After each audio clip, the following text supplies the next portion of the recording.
Episode 141 to 145। इस समय अनिका माया जी की मदद करने के लिए आई थी, जो अभी भी चलने में कांप रही थी। साथ में वे कमरे के कोने में आराम करने वाले क्षेत्र में चले गए और बैठ गए।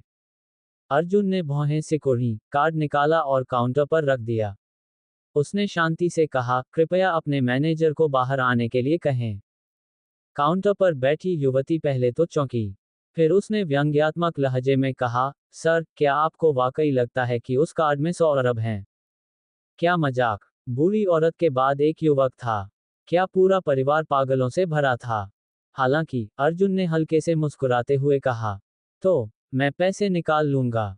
युवती ने उसे घृणा से देखा और दबी हुई आवाज में बुदबुदाया, इतना गरीब होने के बावजूद भी वह पैसे निकालना चाहता है। वह सचमुच सोचता है कि उसके पास 100 अरब हैं। शिकायत करते हुए युवती ने बैंक के सिस्टम को एक्सेस किया। उसने अमित्रतापूर्ण तरीके से निर्देश दिया, अपना पासवर्ड दर्ज करें। अर्जुन ने आभार व्यक्त किया। युवती ने सिस्टम को ऑपरेट करना जारी रखा।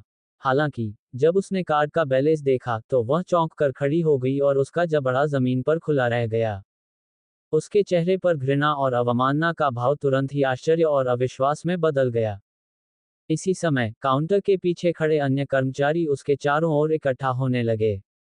जब उन्होंने कार्ड का बैलेंस देखा तो वे सभी आश्चर्यचकित रह गए। वहां वास्तव में 100 अरब थे। बूढ़ी औरत झूठ नहीं बोल रही थी। 100 अरब, हे भगवान! वे सभी कई वर्षों से बैंक में काम कर रहे थे, लेकिन उनमें से किसी ने भी कभी इतना पैसा नहीं देखा था। उनकी छोटी सी बैंक शाखा की तिजोरी में केवल करोड़ों रुपए ही थे। सर, कृपया 1 मिनट रुकें। मैं अभी मैनेजर को फोन करता हूँ। काउंटर पर बैठी युवती को होश आया और उसने तुरंत झुककर अर्जुन को प्रणाम किया। फिर वह तेजी से मैनेजर के कार्यालय की ओर चली गई। दरवाजा खटखटाए बिना ही अमांडा ली अंदर घुस आई। मैनेजर, कुछ अद्भुत हुआ है।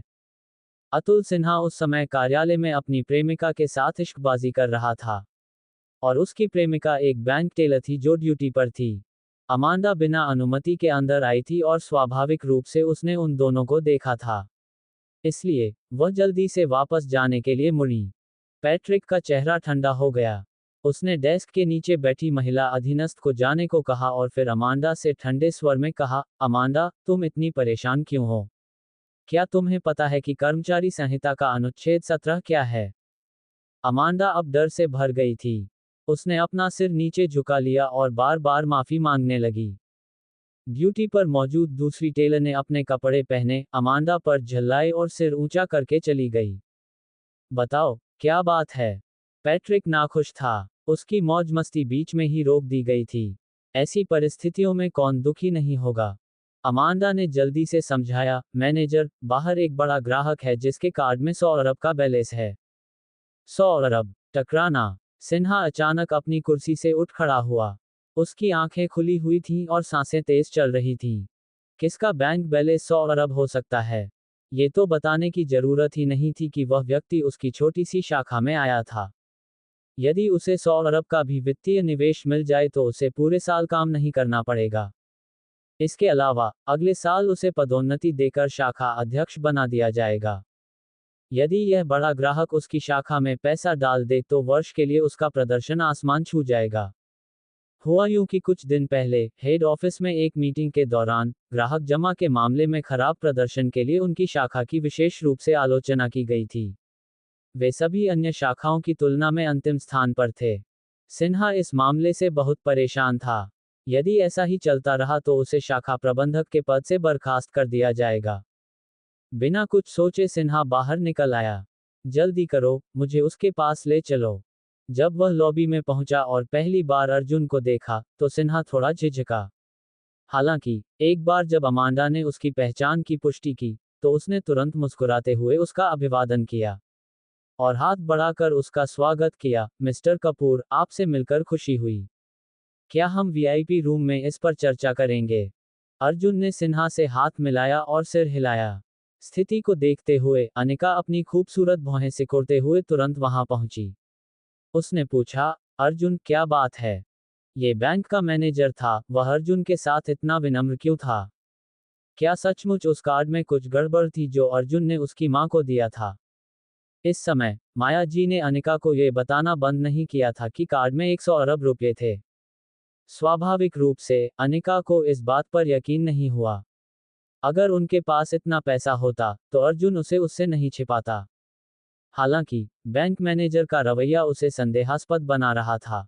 अर्जुन कपूर, मुझे ईमानदारी से बताओ, उस कार्ड में कितने पैसे हैं? अनिका का चेहरा ठंडा था। अर्जुन ने जल्दी से समझाया, अनिका, तुम बहुत ज्यादा सोच रही हो। शायद कार्ड में कुछ गड़बड़ है। मैं जल्दी ही वापस आ जाऊंगा। अतुल एक होशियार आदमी था और उसे तुरंत समझ आ गया। उसने कहा, मैडम, कृपया इसकी चिंता न करें। हम जल्द ही वापस आएंगे। मैं मिस्टर कपूर का ज्यादा समय नहीं लूंगा। जब अनिका ने उसका जवाब सुना तो वह कुछ और नहीं कह सकी। इसलिए उसने सिर हिला दिया। अर्जुन अतुल के पीछे पीछे वीआईपी कमरे में गया और आरामदायक सोफे पर बैठ गया, जबकि अतुल उसके लिए चाय बना रहा था। अतुल अभी भी अर्जुन के ऑरा से हैरान था। आखिरकार वह 100 अरब का बैलेंस रखने वाला एक बड़ा ग्राहक था। देश के सबसे अमीर व्यक्ति की कुल संपत्ति 100 अरब से कुछ ज्यादा ही थी। हालांकि इसमें उनकी कंपनी की संपत्ति भी शामिल थी। जहां तक अर्जुन का प्रश्न है, उसके पास व्यक्तिगत बचत में 100 अरब थे। ये तो अकल्पनीय ही था। उसके इतने धनी होने के लिए किसी गुप्त परिवार की संतान होना आवश्यक है। अतुल ने कहा, मिस्टर कपूर, आप बहुत यंग और प्रतिभाशाली हैं। मुझे उम्मीद नहीं थी कि आप इतने अमीर होंगे। ये वाकई हैरानी वाली बात है। अतुल के बगल में उसकी छोटी प्रेमिका बैठी थी, जो सामने काउंटर पर बैंक टेलर थी। फिर भी अर्जुन ने इस ओर आंखें मूंद लीं। वह पहले भी कई महिलाओं से मिल चुका था जो इसी तरह की थीं। मैनेजर अतुल, मेरी सिर्फ एक ही विनती है। कुछ समय बाद जब मेरी सास और पत्नी इस बारे में पूछेगी, तो आप कहेंगे कि बैंक के सिस्टम में कोई त्रुटि है। क्या ये बात समझ में आई? अर्जुन ने शांति से कहा। इस मामले को गुप्त रखना जरूरी था। अगर माया जी और अनिका को इतनी बड़ी रकम के बारे में पता चल जाता, तो परिणाम अकल्पनीय होते। यह ऐसी चीज नहीं थी जिसे आसानी से उजागर किया जा सके। इसके अलावा, जब अर्जुन की असली पहचान उजागर हो जाएगी, तो वह उसे कैसे समझाएगा? इसके अलावा, उसे ये भी नहीं पता था कि अंधेरे में कितनी जोड़ी आंखें उसे घूर रही थीं। वह महिला उसे इतनी आसानी से कैसे छोड़ सकती थी? उस समय जो कुछ हुआ, उस पर उस महिला के उंगलियों के निशान मौजूद थे। बिल्कुल नहीं, ये बहुत खतरनाक था। अर्जुन इस समय अपनी असली पहचान उजागर नहीं कर सकता था। बेशक, हम निश्चित रूप से श्री क्लार्क की मांगों को पूरा करेंगे। अतुल ने बार बार सिर हिलाया। उसका चेहरा चापलूसी और सम्मान से भरा था। उसने पूछा, मिस्टर कपूर, अगर आपको कोई आपत्ति न हो, तो क्या मैं कारण जान सकता हूं? अतुल अर्जुन की पहचान के बारे में वाकई उत्सुक था। अगर वह ऐसे किसी व्यक्ति की चापलूसी कर पाता, तो यह उसके लिए जैकपॉट मारने जैसा होता। मैनेजर अतुल, कुछ बातें अज्ञात ही रहने देना बेहतर है। चूंकि अर्जुन ने इसे इस तरह से प्रस्तुत किया था, इसलिए पैट्रिक आगे और जांच नहीं कर सका। पैट्रिक की अनिच्छा देखकर अर्जुन को समझ आ गया कि वह क्या सोच रहा था। जब अर्जुन छोटे थे, तो सैकड़ों बैंक प्रबंधक और अध्यक्ष हर दिन उनके दरवाजे पर दस्तक देते थे। उनसे अपनी जमा और धन प्रबंधन सेवाएं लेने की विनती करते थे। वे सभी उन्हें बहुत सारे लाभ देने का वादा करते थे। अतुल सिन्हा भी कोई अपवाद नहीं था, अन्यथा उसे वीआईपी रूम में नहीं लाया जाता। मैनेजर सिन्हा, चलो ऐसा करते हैं। आपका बैंक मेरे लिए यह बात गुप्त रखेगा, और मैं यहाँ कुछ पैसे जमा करूंगा, अतुल ने मुस्कुराते हुए कहा। अतुल कांप उठा। वह अभी भी सोच रहा था कि इस विषय को कैसे उठाया जाए। जब अर्जुन ने उससे पहले ही बात शुरू कर दी, उसके अंदर उत्साह और उल्लास उमड़ पड़ा। अतुल ने अपनी नन्ही प्रेमिका को एक नजर देखा, उसका चेहरा मुस्कुराहट से झुर्रीदार हो गया। क्या अमीर लोग हमेशा से इतने उदार थे? मिस्टर कपूर, आप क्या कह रहे हैं? हमसे अपने ग्राहकों के लिए ऐसी ही बात की उम्मीद की जाती है, अतुल ने विनम्रता से पेश आने की पूरी कोशिश करते हुए कहा। अतुल ने सिर हिलाया और खड़े होकर कहा, ऐसी स्थिति में मैं अपना प्रस्ताव वापस ले लूंगा। अब मैं विदा लेता हूं। अतुल अचंभित रह गया। उसे उम्मीद नहीं थी कि अर्जुन इतना सीधा साधा होगा। कृपया 1 मिनट रुकें, मिस्टर कपूर। अतुल तुरंत खड़ा हुआ और चापलूसी से बोला, अगर मिस्टर कपूर हमारी इस छोटी सी शाखा में जमा करते हैं, तो मैं इसका उचित प्रबंधन सुनिश्चित करूंगा। अर्जुन के मुंह के कोने सिकुड़ गए। इस दुनिया में पैसे में कोई दिलचस्पी नहीं रखने वाला कोई नहीं है। इसके बाद अतुल ने बहुत समय इस बात पर चर्चा में बिताया कि अर्जुन को कितनी बचत करनी चाहिए, कितने समय के लिए, अर्जुन को कितनी ब्याज दरें मिलेंगी, इत्यादि। अंत में अर्जुन ने सहजता से कहा, चलो ऐसा करते हैं। इस कार्ड से 1 अरब रुपये अपनी शाखा में ट्रांसफर कर देते हैं और मेरी पत्नी के नाम से एक खाता खोल देते हैं। पासवर्ड उसका जन्मदिन होगा। 1 अरब। अतुल ने अर्जुन की ओर देखा। उसके चेहरे पर एक स्तब्ध भाव था। अतुल सोच रहा था कि कहीं उसके कान उसे धोखा तो नहीं दे रहे। अच्छा है, ऐसे ही 1 अरब, और वह भी उनकी पत्नी के नाम पर। यह आदमी तो बहुत अमीर है। ऐसा आदमी सचमुच हर औरत का राजकुमार था। उसकी पत्नी बहुत खुश और भाग्यशाली थी। ड्यूटी पर मौजूद बैंक टेलर को ईर्ष्या महसूस हुई क्योंकि उसके अंदर ईर्ष्या बढ़ने लगी थी। जल्दी करो, मुझे अपनी पत्नी के साथ किराने की खरीदारी के लिए जाना है, अर्जुन ने शांति से कहा। अतुल को आश्चर्य हुआ, फिर भी उसके चेहरे पर एक चमकदार मुस्कान थी, क्योंकि उसने अमांडा को मौके पर ही लेनदेन की प्रक्रिया करने का निर्देश दिया था। अर्जुन को लेन देन को अधिकृत करने के लिए बस उन्हें अपना पहचान पत्र दिखाना था। ये तथाकथित वीआईपी ट्रीटमेंट था। 1 अरब जमा। यह एक ऐसी उपलब्धि थी जिसके बारे में अतुल ने कभी नहीं सोचा था कि वह अपने जीवनकाल में इसे हासिल कर लेगा। ऐसी उपलब्धि के साथ अगले वर्ष की शाखा अध्यक्षता निश्चित रूप से उनकी होगी। अतुल ने बधाई देते हुए कहा, मिस्टर कपूर, आपकी पत्नी सचमुच बहुत भाग्यशाली है कि उसे आप जैसा पति मिला। अर्जुन ने बस एक हल्की सी मुस्कान के साथ जवाब दिया। सब कुछ हो जाने के बाद वह चला गया। जब अतुल मुख्य लॉबी में वापस आया तो उसने माया जी को समझाया, आंटी, मुझे बहुत खेद है। अभी हमारे बैंकिंग सिस्टम में कोई त्रुटि हुई है। इस कार्ड में केवल 1 लाख रुपये हैं। स्वाभाविक रूप से कार्डों की अदला बदली अर्जुन द्वारा की गई थी। जैसे ही माया जी ने अतुल की बातें सुनी, उसने अतुल का कॉलर पकड़ लिया और चिल्लाई, असंभव। इसमें निश्चित रूप से 100 अरब हैं। मैंने गिना कि इसमें कितने शून्य थे। तुम हो। झूठ बोल रहा हूं। तुम सब ने मिलकर मुझसे झूठ बोला होगा। पैसे मुझे लौटा दो, वापस दे दो, ये मेरे पैसे हैं। कोई भी अनिका के उन्माद को नियंत्रित नहीं कर सका। आंटी, मुझे बहुत खेद है। बैंक के सिस्टम में कोई त्रुटि थी। मुझे उम्मीद है कि आप हमारी स्थिति को समझ पाएंगी। बेशक, अतुल ने जवाबी कार्रवाई करने की हिम्मत नहीं की, और उसके पास अनिका को अपनी शर्ट का कॉलर खींचने देने के अलावा कोई विकल्प नहीं था। तुम लोग एक गिरोह बना रहे हो और मुझसे झूठ बोल रहे हो। अनिका ने गुस्से से अतुल की ओर इशारा किया, अर्जुन का हाथ खींचा और कहा, अर्जुन, पुलिस को बुलाओ। बैंक हमें धोखा देने की कोशिश कर रहा है। मुझे यकीन है कि अभी कार्ड में 100 अरब थे। अर्जुन ने असहाय होकर कहा, माँ, कार्ड में सिर्फ 1 लाख रुपये हैं। 100 अरब कैसे हो सकते हैं? ये सिस्टम की गलती थी। बैंक ने इसे पहले ही ठीक कर दिया है। अनिका ने सुनने से इनकार कर दिया। उसने अर्जुन को दूर धकेल दिया, उसकी ओर इशारा किया और चिल्लाया, तुम मुझसे मेरे पैसे ठगने की कोशिश कर रहे हो। मेरे पास तुम्हारे जैसा दामाद नहीं है। चले जाओ, वह पैसा मेरा है, यह मेरा है। उस समय अनिका का मूड बहुत अस्थिर था। उसने किसी की बात मानने या सुनने से इनकार कर दिया। सभी की मदद से ही वे अनिका को मनाने में सफल हुए। फिर अनिका ने तुरंत अपनी मां को घर भेज दिया। दूसरी ओर अर्जुन अहाना से मिलने के लिए हॉस्पिटल जाने से पहले कुछ किराने का सामान लेने सुपरमार्केट चला गया। अब चूंकि उसकी देखभाल के लिए एक समर्पित नर्स थी, इसलिए अब वह अकेली नहीं थी। जब उसने अर्जुन को देखा तो उसने बच्चे जैसी आवाज में उसे पुकारा और उसकी बाहों में गिर पड़ी। अर्जुन नीचे झुका। उसका चेहरा खुशी से भरा हुआ था। उसने उसकी नाक पर थपकी दी और पूछा, क्या तुम आज अच्छी लड़की थी? छोटी अहाना ने गुड़िया को अपने हाथों में थामकर मुस्कुराते हुए कहा, अहाना बहुत अच्छी रही है। बहन ने मुझे समय पर सोने और खाने के लिए कहा था। मैंने ये सब किया। शानदार। अहाना सबसे अच्छी है। अर्जुन ने अहाना को उठाया और उसके साथ कुछ खेल खेले। दूसरी तरफ अनिका बैंक में वापस आए और अतुल को ढूंढा। उसने पूछा, मैनेजर अतुल, मुझे बताओ, क्या उस कार्ड में सिर्फ 1 लाख रुपये थे? किसी अज्ञात कारण से अनिका को लगा कि अर्जुन ने उससे झूठ बोला है। कुछ समय पहले जब वे बैंक में थे तो उन्होंने कई बैंक कर्मचारियों की प्रतिक्रियाएं स्पष्ट रूप से देखीं। इसके अलावा उनमें से एक तो घबराकर मैनेजर की तलाश में निकल गया। उन्होंने अवश्य ही कुछ असामान्य देखा होगा, तभी वे इतने घबरा गए।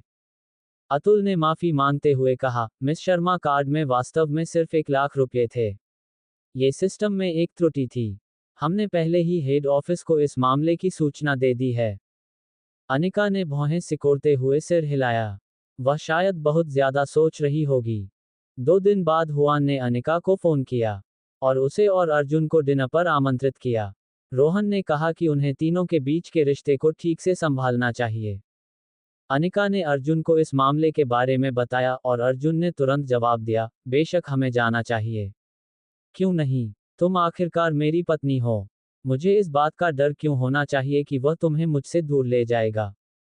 अनिका वास्तव में जाना नहीं चाहती थी। वह अर्जुन और रोहन के बीच के रिश्ते से वाकिफ थी और उसे ये सब अजीब लग रहा था। हालांकि चूंकि अर्जुन की राय दूसरी थी, इसलिए उसने मना नहीं किया। ये सच था कि उन तीनों के बीच अच्छी बातचीत होनी चाहिए। शाम को वे तय स्थान एक होटल में मिले। ये शहर में स्थित एक प्रतिष्ठित 5 सितारा होटल था, जहां नियमित रूप से संगीत कार्यक्रम आयोजित होते थे। स्पा, सैलून, मसाज सेंटर आदि थे। अर्जुन और अनिका होटल में दाखिल हुए और काउंटर पर मौजूद व्यक्ति को अपना निजी कमरा नंबर बताया। फिर एक समर्पित वेटर उन्हें अंदर ले गया। ठीक उसी समय सोसाइटी के 2 सदस्य लॉबी में आए। मिस्टर पाकर, वे अभी अभी आए हैं। क्या हम शुरू करें? उनमें से एक, जिसने काली टी शर्ट पहनी हुई थी, अपने फोन पर बोला। उस व्यक्ति का शरीर टैटू से भरा हुआ था और उसके चेहरे पर एक दुष्ट भाव था। इसके अतिरिक्त उस व्यक्ति की निगाहें अनिका की पीठ पर टिकी हुई थीं। इस समय रोहन निजी कमरे में था। उसने अपने चेहरे पर एक ठंडी अभिव्यक्ति के साथ फोन को अपने हाथ में पकड़ लिया और कहा, सुनिश्चित करें कि कुछ भी गलत न हो, अन्यथा आपको एक भी पैसा नहीं मिलेगा। रोहन ने इस रात के लिए काफी समय से तैयारी की थी। वह कुछ भी गलत नहीं होने देता था। उसे आज रात ही अनिका को ले जाना था और अर्जुन से छुटकारा पाना था। मिस्टर खन्ना, चिंता मत करो। मेरे साथ अली सब कुछ आसानी से हो जाएगा। जल्द ही फोन पर अश्लील हंसी की आवाजें सुनाई देने लगीं। रोहन ने भौहें सिकोड़ते हुए ठंडे स्वर में कहा, बस अपना काम करो और किसी और चीज की चिंता मत करो। उसे अली का लहजा पसंद नहीं आया। वह आदमी विकृत व्यक्ति के रूप में प्रसिद्ध था, लेकिन रोहन को उसका उपयोग करना पड़ा क्योंकि वह बहुत विश्वसनीय था। इस समय निजी कमरे का दरवाजा धक्का देकर खोला गया। इसके तुरंत बाद अर्जुन और अनिका अंदर आ गए। रोहन ने जल्दी से फोन रख दिया, खड़ा हुआ और प्रसन्नतापूर्वक उनका अभिवादन किया। अनिका, आप यहाँ हैं। जब रोहन ने अर्जुन को देखा तो उसके चेहरे की मुस्कान गायब हो गई। उसने अर्जुन से ठंडे स्वर में कहा, अर्जुन, कहीं भी बैठ जाओ। आज रात यहाँ सिर्फ हम तीन ही हैं। अर्जुन और अनिका ने अपनी सीटें ले लीं और निजी कमरे का माहौल बहुत ही अजीब हो गया। रोहन ने उन दोनों के लिए शराब डाली और मुस्कुराते हुए कहा, विश्वविद्यालय से स्नातक होने के बाद से मुझे लगता है कि यह पहली बार है जब हम एक साथ भोजन कर रहे हैं। अनिका ने भावुक होकर कहा, हाँ, 3 साल हो गए हैं। फिर भी हम अभी भी इस तरह एक साथ बैठकर खाना खा सकते हैं।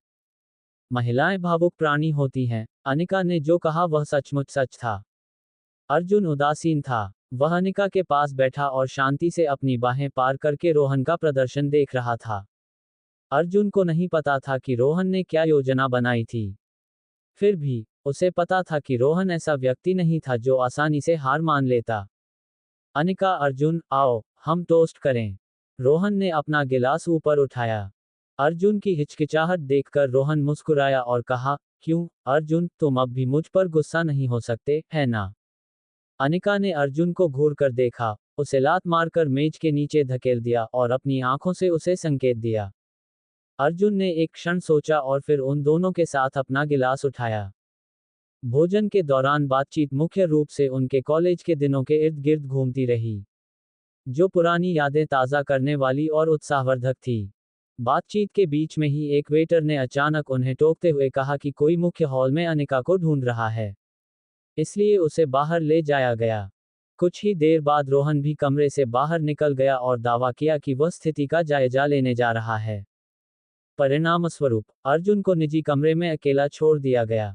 इसी समय बड़े घुंघराले बाल और ऊंची एड़ियों वाली एक लंबी महिला कमरे में आई। पहली नजर में ही यह स्पष्ट हो गया कि वह अक्सर नाइट क्लबों में जाती थी। जैसे ही वह कमरे में दाखिल हुई, उसने अपने पीछे का दरवाजा बंद कर लिया, अपना हैंडबैग एक तरफ फेंक दिया और सीधे घबराए हुए अर्जुन के पास पहुंची। मिस, क्या आप सच में सही कमरे में हैं? अर्जुन थोड़ा उलझन में था। हालांकि इसके बाद जो हुआ उससे अर्जुन को यह अंदेशा हो गया कि यह एक जाल था। महिला ने अर्जुन को अपने ऊपर बैठा लिया और उसे चूम लिया। अर्जुन अचंभित रह गया। आखिर क्या हो रहा था? अर्जुन ने महिला को जोर से धक्का दिया। महिला दिखावटी नहीं थी। इसके बजाय वह उठी, सोफे पर बैठ गई और शांति से अपनी सिगरेट पीने लगी।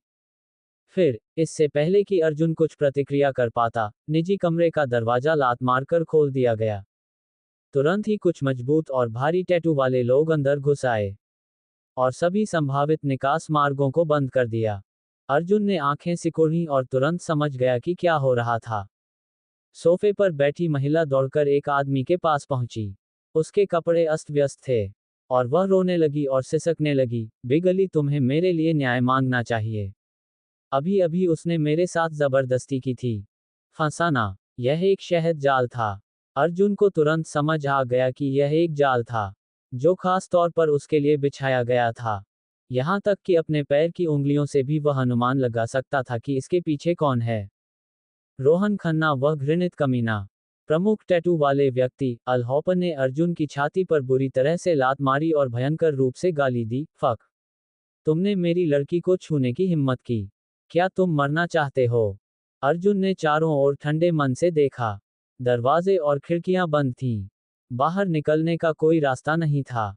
उसने ठंडे स्वर में कहा, मैंने तुम्हारी लड़की को नहीं छुआ। वह खुद ही अंदर आई थी। मैंने उसके साथ कुछ नहीं किया। इस समय कमरे के बाहर बहुत से लोग इकट्ठे हो गए। उनमें से प्रत्येक अपना सिर ऊपर उठाकर अंदर झांकने की कोशिश कर रहा था। अली ने अपनी आवाज ऊंची की, सब लोग आएं और देखें। ये बदमाश कामुक हो गया और उसने मेरी गर्लफ्रेंड को अपने निजी कमरे में खींच लिया। वह उसके साथ जबरदस्ती करने के लिए तैयार था, लेकिन उसने दावा किया कि उसने कुछ नहीं किया। तो, क्या तुम ये कह रहे हो कि तुम्हारे मुंह और चेहरे पर लिपस्टिक के निशान मेरी गर्लफ्रेंड ने लगाए हैं? तुरंत ही दर्शक आपस में बातें करने लगे। कौन उम्मीद करेगा कि ऐसे लोग डायमंड होटल में होंगे? उस आदमी ने बहुत ही घटिया कपड़े पहने हैं। और हाँ, उसके दिमाग में गंदे ख्याल भरे हुए हैं। इस मामले की सूचना पुलिस को दी जानी चाहिए। ये बहुत घिनौना है। क्यों ना हम उसे बाहर निकालकर सड़कों पर घुमाएं? उसके कपड़े उतारकर उसे सड़क पर फेंक दें। कुछ देर के लिए भीड़ भड़क गई।